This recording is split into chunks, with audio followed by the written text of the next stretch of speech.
Good day, I'm Lorraine Mendez, and this is your JIS News for Tuesday, March 29. Companies listed on the junior market of the Jamaica Stock Exchange will continue to enjoy some tax-free benefits. Under the initial arrangement, those companies would no longer be exempt from corporate income tax starting March 31.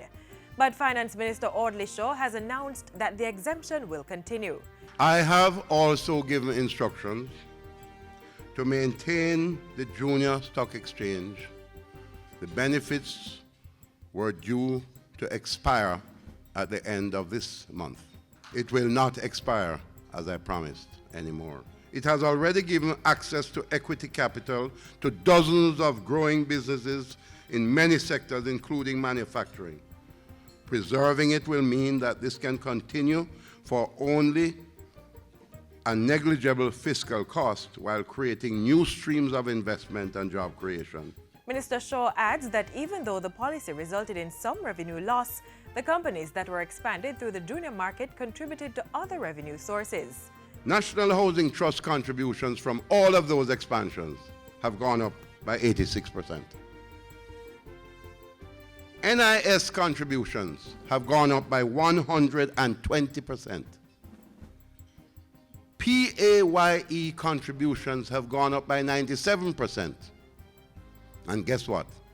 General consumption tax earnings have gone up by 337%, moving from about $200 million to almost $1 billion. The Finance Minister was speaking at the Private Sector Organization of Jamaica PSOJ's Club Forum at the Jamaica Pegasus Hotel this morning. Government will continue upgrading Jamaica Customs to facilitate trade and improve service delivery to customers. The commitment came from State Minister in the Finance Ministry, Favour Williams, during a recent tour of facilities at Newport East. We will do our best to help to clear the roadblocks in your way. I know there are a couple of pieces of legislation that need to be looked at, and when they come our way, or we'll try to facilitate, accelerate, do what we can to ensure that you have a clear path to do your work.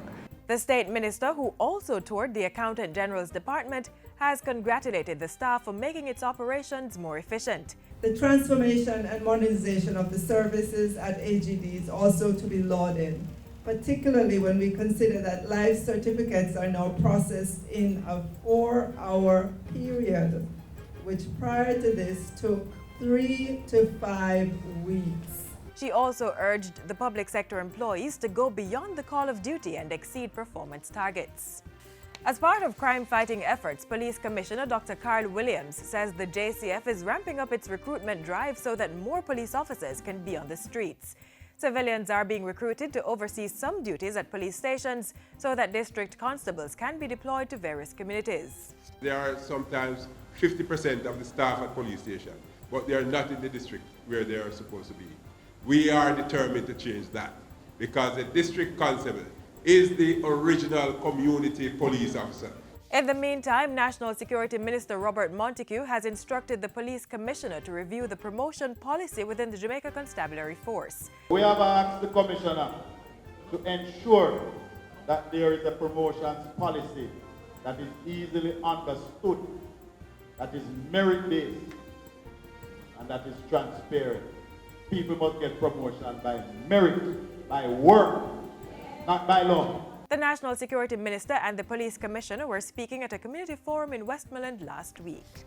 Agriculture Minister Carl Samuda is urging young farmers to tap into the $250 billion nutraceutical industry. About 50% of the 160 plants that are classified as medicinal plants, from which medicines, etc., can be extracted. Jamaica has about half of that, endemic to Jamaica. Yet our share of the market in terms of our production for export cannot be measured. So the scope is there. The opportunities exist. Minister Samuda was speaking recently at the graduation exercise for 22 young farmers who received training in nutraceuticals. And finally, Sport Minister Olivia Grange says sport programs at the grassroots level will be expanded to unearth young people's talent in various sporting disciplines. The Institute of Sports, Sports Development Foundation, and G.C. Foster College will be working with other stakeholders in the public and private sectors to get the job done.